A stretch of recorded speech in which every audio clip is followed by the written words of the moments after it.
If you're listening to this, you are the resistance.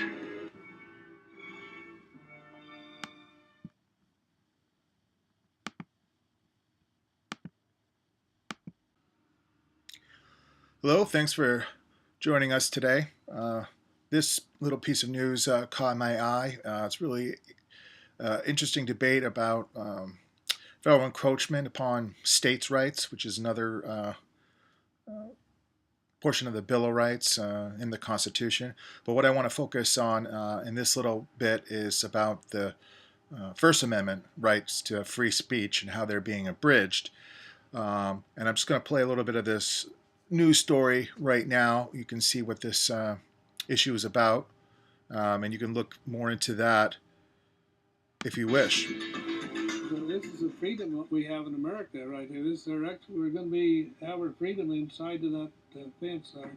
Bunkerville rancher Cliven Bundy thinks the federal government has gone too far in preparing to round up his cattle. Example, this is one of 2 designated spots where the public will be allowed to protest the roundup. A sign inside the fence shows how some people feel about a First Amendment zone. And during our tour with Bundy, a passerby stopped to offer encouragement. I'm one of your neighbors. I get to look at that every day of my life. Hang in there. Okay, thank you. Miles away, just off the interstate, another fenced area is where media are allowed. Armed agents in trucks form a wall to prevent anyone from approaching what resembles a military staging area, the heart of the Bundy Roundup operation. More rangers sit at every road leading into the 600,000-acre Gold Butte area to prevent the general public from coming in. With all of these rangers and all this force that's out here, they're only after one man right now. Who do you think they're after? They're after Cliven Bundy. Whether they want to incarcerate me or whether they want me to shoot me in the back, it don't matter. Okay, so there's a land dispute. This public land that his family's been using for since 1877 for their cattle to graze on has been taken over apparently by the federal land management company, the BLM. He thinks that that's basically an encroachment upon Nevada's state rights and his rights as a citizen, I guess, of Nevada. Besides that issue, they have the First Amendment area, the free speech zone, so to speak. Now, after the filming of that one, apparently some of his relatives went down to try to document what was going on. And what happened was they went to peacefully document the roundup, and then were met with a barrage of loudspeaker warnings, and then some snipers with their guns were trained on them, quote-unquote dissenters.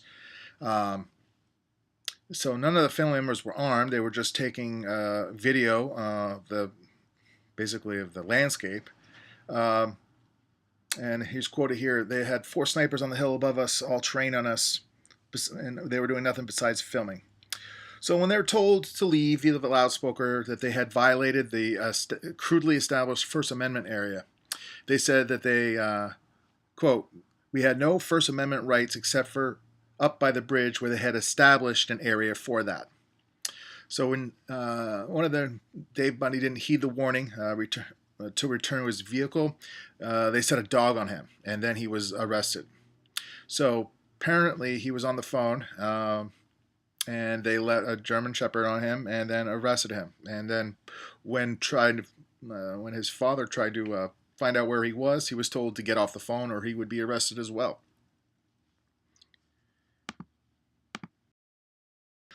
Now, obviously, this seems like another abuse of power.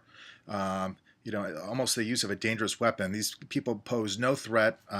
It's simply for not complying with an illegal order is somehow cause enough to sick a canine unit on you and arrest you, kind of swirl you away. So up here on Wikipedia, we have free speech zones, also known as First Amendment zones, free speech cages, and protest zones. And you'll notice over here some pictures. I'll click on one of those. So these are what some of the zones would look like at different functions. I guess this was used at the Democratic National Convention in 2004. So yeah, real nice little area here. Now, apparently, this seems like it would be against the First Amendment, right? Because the First Amendment of the Bill of Rights and the Constitution says Congress shall make no law respecting an establishment of religion or prohibiting the free exercise thereof, or abridging the freedom of speech or of the press, or of the right of the people peaceably to assemble and to petition the government for redress of grievances. Now, the key word for me here is shall make no law, right? And or abridging the freedom of speech. So what I wanted to do is look up actually what the definition of abridging is.